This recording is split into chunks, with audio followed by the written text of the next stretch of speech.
एकादशी कैसी होनी चाहिए। एकादशी का मतलब क्या होता है? एकादशी का मतलब होता है ग्यारस। और ग्यारस का मतलब आप लोग क्या लेते हो? ग्यारस का मतलब है 11 प्रकार के आइटम फलार के बन करके खा लिए जाएं तो वो ग्यारस हो गई। ठीक है। वास्तव में देखा जाए एकादशी का मतलब भोजन का मेनू चेंज नहीं है, मन चेंज है। उपवास उसको कहते हैं। उप मतलब नजदीक, समीपे, वासः उपवासः। आप कितने भगवान के नजदीक बैठते हैं उसका नाम एकादशी है। आप कितने फलार के नजदीक बैठते हैं उसका नाम एकादशी नहीं है। गलती मत कर लेना। आप ये सोचो कि आप साबूदाने की खीर खा करके सीधे बैकुंठ पहुंच जाओगे तो ऐसी कोई गारंटी नहीं है। आज आपने चावल नहीं खाया और आपने साबूदाने की खिचड़ी खा ली और सोचो कि बैकुंठ के दरवाजे खुल रहे हैं, मेरे लिए असंभव है। फलार खाने से आपके वैकुंठ के दरवाजे नहीं खुलते हैं। वो एकादशी का मतलब क्या है उसको समझने से फिर आपको वैकुंठ के दरवाजे खुलेंगे। 11 हम लोग कहते हैं, एकादश का मतलब 11 हम लोग कहते भी उसको 11 वो बाहर कुछ भी नहीं है, अंदर से 11 है। वो 5 ज्ञानेंद्रियां और 5 कर्मेंद्रियां, इन 11 के सहित जब हम विशेष रूप से भगवान के पास बैठते हैं उसका नाम 11 से उसका नाम। यहां पर भागवत में सुखदेव जी ने कहा है एकादश्याम निराहार समभ्यर्च। आप तो 11 आइटम खाते हो, नंद बाबा कुछ भी नहीं खाते थे, निराहार, बिना कुछ खाए पिए नंद बाबा। और समभ्यर्च, नंद बाबा रोज भगवान की पूजा करते थे, लेकिन जिस दिन एकादशी आती है समभ्यर्च, वहां पर उपसर्ग, विशेष रूप से पूजा। एकादशी का नाम विशेष भोजन नहीं है, एकादशी का नाम विशेष पूजा का नाम एकादशी है, पूज्य विशेष भजन का नाम एकादशी है। उस दिन हमारे मन, हमारी इंद्रियां, हमारे कर्म सब परमात्मा की तरफ उनका प्रवाह हो तो एकादशी है। भोजन बदलने का नाम यदि आप एकादशी समझते हैं तो आप बहुत गलत हैं, बहुत आप अज्ञान में। भोजन बदलने का नाम एकादशी नहीं।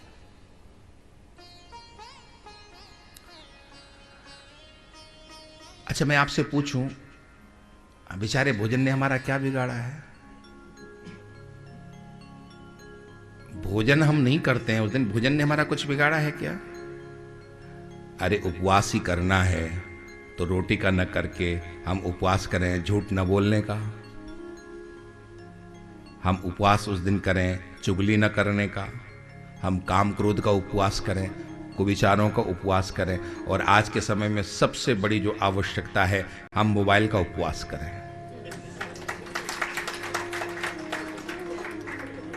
एकादशी दिन किसका उपवास करें? एकादशी दिन है वही तो बात है। और एक बड़ी विचित्र बात और है, हम लोग उस दिन फलार के नाम पर हम फुल आहार करते हैं। सबसे बड़ी समस्या है। फलार का मतलब है बहुत हल्का भोजन। और हल्के भोजन में आप लोग क्या लेते हो? साबूदाना बहुत गरिष्ठ होता है, कूटू बहुत गरिष्ठ होता है, ये सब चीज़ें बहुत गरिष्ठ होती हैं।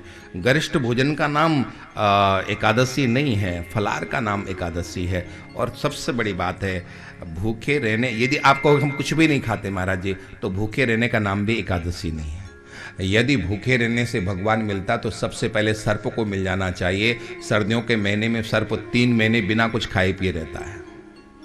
छिपकली आप लोगों ने देखा, यहाँ तो गर्मी पड़ती है, यहाँ तो छिपकली शायद सर्दियों में भी दिखती होगी। आज उत्तर भारत में जहाँ ठंड पड़ती है ज़्यादा, वहाँ सर्दियों में 3-4 महीने छिपकली नहीं दिखाई देती। कहाँ चली जाती है वो शीत निद्रा में चली जाती है, जिसको इंग्लिश में हाइबरनेशन कहते हैं। शीत निद्रा में चली जाती है, 3-4 महीने तक वो कुछ नहीं खाती पीती है छिपकली। तो भगवान आपको जल्दी मिलना चाहिए कि उसको? आप तो एक दिन का भोजन भी नहीं छोड़ पाते हो, वो 4 दिन का भोजन, 4 महीने का भोजन छोड़ती है छिपकली। तो आपसे जल्दी भगवान उसे नहीं मिलना चाहिए? अच्छा, फूल पत्ते खाने से भगवान मिलना चाहिए तो सबसे पहले बकरी को मिलना चाहिए। बकरी तो पत्ती खाती है नहीं। हमारे यहां संतों ने लिखा है, मीन स्नान रतः फणिपवन भुगम मेषस्तु पर्णासनो। हम हरिद्वार गंगा स्नान को बहुत महत्वपूर्ण मानते हैं। एक बार स्नान कर लें हर की पैड़ी पे तो हम लोग क्या सोचते हैं, हम तर गए, हम पवित्र हो गए। आप तो 10 मिनट के लिए, आधा घंटे के लिए, अधिकतम 1 घंटे के लिए इसमें स्नान करते हो, अपने शरीर को डुबा करके रखते हो। वैसे बहुत ठंडा पानी है, 10 मिनट में डुबाना मुश्किल पड़ता है। आप मुश्किल से 10 मिनट उस पानी में डूबे रहते हो और आप सोचते हो कि आप पवित्र हो गए, आप मुक्त हो गए। मछली तो 24 घंटे उसी में रहती है। तो ज्यादा पुण्य किसको मिलना चाहिए? लेकिन नहीं मिलता। क्यों नहीं मिलता है? क्योंकि मछली को उस गंगा जी का महत्व नहीं पता है। हम एकादशी करें, केवल भूखे रहकर के एकादशी करें या केवल फलाहार खा करके एकादशी करें, इसका नाम एकादशी नहीं है। नहीं ज्ञाने सदृशम पवित्र हमें विद्यते, गीता में भगवान कृष्ण ने कहा था, ज्ञान के समान पवित्र और कुछ नहीं है। ज्ञान है तो आप जो कुछ भी करोगे वही आपकी पूजा है, और यदि ज्ञान नहीं है तो आप एकादशी के दिन भूखे रहने के बाद भी कोई बहुत ज्यादा मतलब नहीं होता।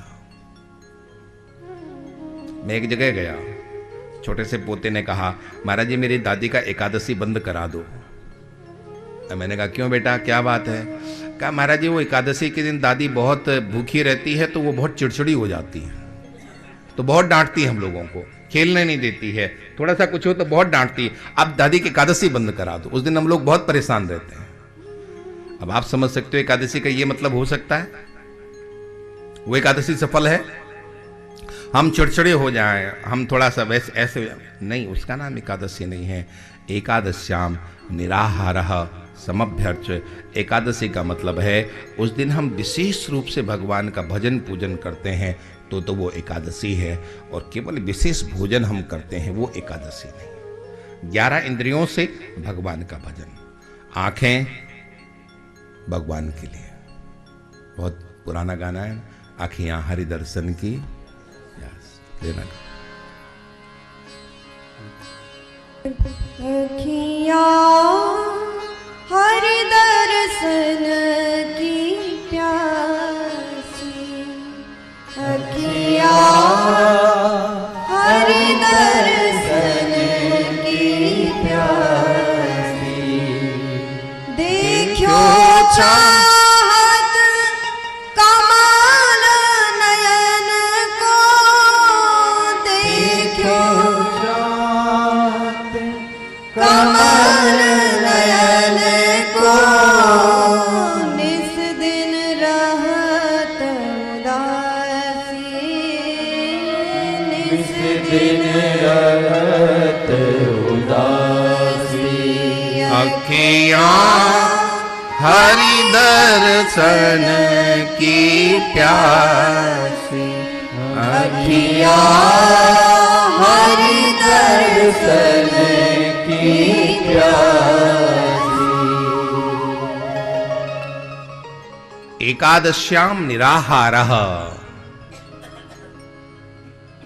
उस दिन हमारी आंखें कृष्ण को ढूंढें, दुनिया को नहीं। कृष्ण को देखें हमारी आंखें, हमारे कान कृष्ण को सुने, दुनिया को नहीं सुने। हमारे हाथ सत्कर्म करें, हमारे ये पांव तीर्थों का गमन करें, मंदिर की परिक्रमा करें, शुभ रास्तों पर चलें। शुभानम्मी पंथाः, हमारे पंथ शुभ हों। ऐसा यदि हम करते हैं तो हमारे ऋषियों की जो ये परंपरा है ना, ये परंपरा वास्तव में केवल लकीर की फकीर नहीं है। इस परंपरा का महत्व है, मतलब है इस परंपरा का।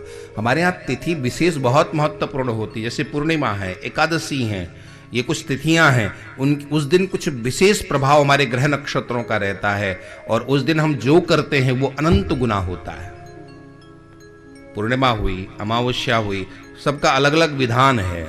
धर्म क्षेत्र की बहुत महत्वपूर्ण तिथियां हैं। उस दिन हम जो कुछ करते हैं वो अनंत गुना और एक विशेष प्रक्रिया से करते हैं। सब चीज की अलग अलग प्रक्रिया है। पूर्णिमा की अलग प्रक्रिया है, अमावस्या की अलग प्रक्रिया है, एकादशी की अलग प्रक्रिया है। उस तरह से हम करते हैं तो वो सब हमें अनंत फलदायी होते हैं।